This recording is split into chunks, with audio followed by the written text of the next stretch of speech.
at an open, or we're at a good bog, and this is the open bog part. And if you will, this looks kind of like tundra. There's little eriophrums, the white poofs. There's little bits of shrubs sticking up here and there. Those shrubs are going to be mostly leatherleaf. I'll show you a close-up of leatherleaf in a moment. But so there's little shrubs. If you will, this would look kind of like tundra. You know, I do research in the Arctic, and this would be kind of low Arctic, where you've got some shrubs here and there, but mostly graminoids, mostly sedges. If you look at the ground, it's almost all sphagnum. And the sphagnum, so there isn't like soil here, it's all sphagnum that's just kind of on top of each other. So the plants are coming up out of that sphagnum. What makes the bog so special are the carnivorous plants. So you can see the pitcher plant that you just went over right there. And I'll show you a close-up of a pitcher plant in a moment.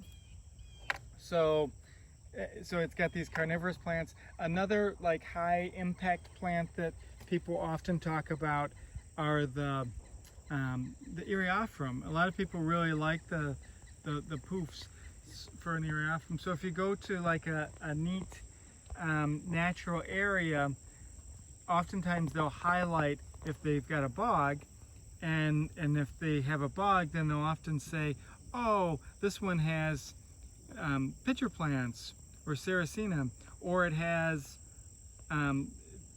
sundews or Drosera. And this, or the other one that oftentimes they talk about is Eriophyrum, the cotton grass. And this is a nice bog because it's got all three. So that makes it, you know, pretty nice bog. In the middle there's open water. We'll see it better from another vantage point in a little bit.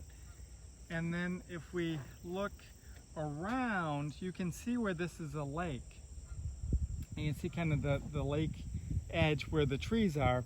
And then over in this peninsula of the lake, it's all trees, small trees. And then if we look kind of at the base of where the boardwalk is, so that would be called then a closed bog, where you've got all these trees and stuff. So shrubs, trees. The tree is Larix. We'll do a close-up of that in a moment. But it's your Larix is where you would find, I mean, that's your common bog tree.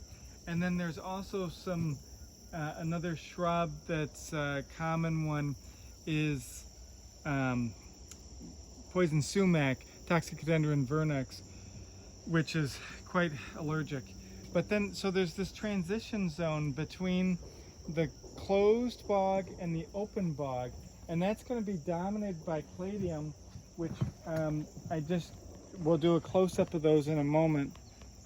But this sedge is all cladium, and you can see it's quite abundant.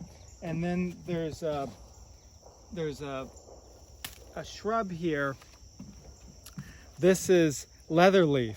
And leatherleaf is pretty distinct because it's got leathery leaves, so Chamaedophilon, and it's the leaves get smaller towards the tip, so it's a good Ericaceae with the leather leaves. But then it's unusual. I mean, of course, all plants have kind of smaller leaves towards the tip, but this one really does that, and that's a good characteristic for it. It's got that interesting curve to it as well. And this would have little bell-like flowers earlier in the spring. So good leather leaf, and that's common in that transition zone.